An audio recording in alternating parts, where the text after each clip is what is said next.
So I'm currently going over the Idaho 4 April 4th motion in limine and the judges' rulings on all of the things that were mentioned in that hearing on April 9th.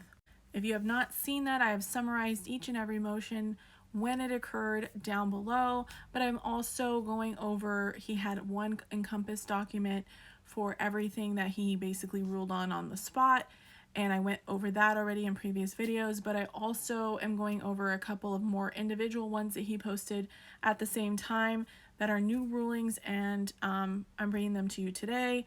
We've already gone over 2 of them. We've got about 2 more to go, and this one is regarding the defendant's motion in limine for witness identification by bushy eyebrows. So obviously Dylan's account for seeing bushy eyebrows and saying that she's not reliable because she herself said that she couldn't remember a lot of the details and that she was really fuzzy and all that kind of stuff. So let's go over it. So I'm just going to read this one to you. On November 13, 2022, sometime before 4:19 a.m., DM observed a person inside her residence, which she shared with her 4 roommates at 1122 King Road. DM placed several phone calls and sent several text messages to her roommates. The only roommate who responded was BF, or Bethany Funk, who resided in a downstairs bedroom. They had 2 short phone conversations and exchanged texts. Within those phone calls and text messages, DM relayed to BF she saw a person in the residence wearing black, and he had on a ski mask that covered his forehead and mouth. The same day, at approximately 11:56 a.m., a 911 call was placed from the 1122 King Road for a reported unresponsive female. Moscow Police Department responded to the scene, and Officer Mitch Nunez took a statement from Dylan Mortensen, or DM. She told Officer Nunez she saw a male not insanely tall wearing all black and a mask that was just covering his forehead and mouth. Later, DM repeated the description. He was a little bit taller than me. I couldn't really see much of him, and I'm almost positive he was wearing a black outfit. And he had this mask that was just over his forehead and his mouth. DM gave the description a 3rd time, repeating he had a mask. He was an inch or 2 taller than her. He was a basketball player, kind of skinny, and a voice she did not recognize. DM also told Detective Nunez she was kind of in and out of it because I was so scared and I was really tired. She did not mention anything during the interview about the intruder's eyebrows. Approximately 1:47 p.m. the same day, DM was interviewed at the Moscow PD by Detective Lawrence Mowry. During this interview, DM reported she saw a white male she did not know, maybe my height or a few inches taller, skinny, athletic build, wearing all black, wearing this mask that covers just his forehead and here. Regarding the height, she reported, I'm 5'10", so he's probably around 6 foot.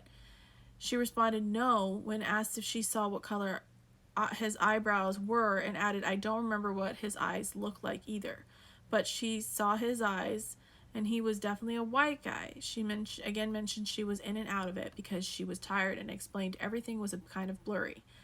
Like, I don't fully remember it, I would say. 4 days later, DM was interviewed by ISP Detective Victoria Gooch and MPD Captain Dustin Blahgergirl. DM gave a detailed recounting of what she did on Saturday, November 12th, until she went to bed approximately at 3:20 a.m. on Sunday, November 13th. She stated that sometime between 4 a.m. and 4:20, she woke up and heard a male's voice that she did not recognize saying, it's okay, I'm going to help you. She said sorry, I have an emergency vehicle going back. Hold on a second. She said at that time she was out of it and probably still tipsy, and I believe I was also very drunk.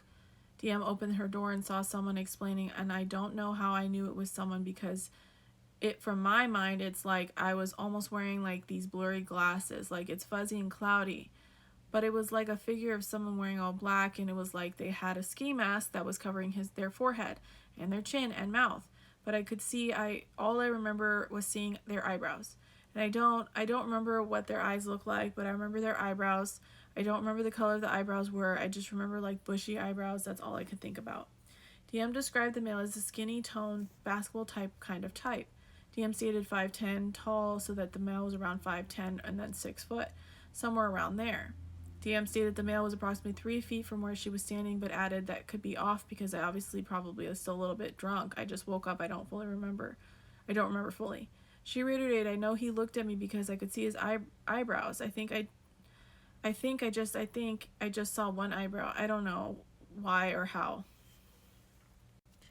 DM then recounted calling and texting her roommate Bethany Funk that there was someone in the house wearing all black and a ski mask. DM conveyed to the interviewers that she did not know for sure if it fully happened. I don't know if it's my mind, like making up stuff. It just doesn't make sense to me, and I don't know how to fully explain it, I guess. Detective Gooch explained to DM that the most important thing was to only tell things she knew were true, and DM agreed. DM also agreed that she was traumatized and it could affect her memory. Detective Gooch also asked DM if she suffered from anxiety. DM responded that she did and added that she had a lot of lucid dreams of being like kidnapped or chased. She also indicated she would watch Criminal Minds and fall asleep to crime podcasts. Detective Gooch and Captain Blahger then sought to reconfirm the facts from DM's memory. DM reiterated that she saw a male figure in the hallway approximately 3 feet from her. He was holding something. He was wearing all black clothes. His forehead was covered. He was wearing a mask. She remembered his eyebrows. Captain Blahger asked that what was covering his face, and DM said, I don't know, weird looking ski mask. It wasn't like the regular ski mask with like eyes. You know, just because I saw his eyebrows and I think I saw his nose, like this part of his face, I don't know. She stated she could not see the male's mouth, but did not remember if she saw his nose, but confirmed, I know I saw eyebrows, and I don't remember his eyes. I just feel like I can see eyebrows. But I mean, that could be it. I mean, that would make sense why the forehead was covered and this part of his face was covered. The investigators inquired if DM could provide a composite for an artist, but she said she could not. Again, she reiterated she did not remember his eyes look like. I don't remember what his nose looked like. I just remember eyebrows. I don't know exactly what the eyebrows look like at all, really. I just remember thinking, like, eyebrows, yeah, bushy. But that's all. Like, I don't remember the shape. I don't remember the color.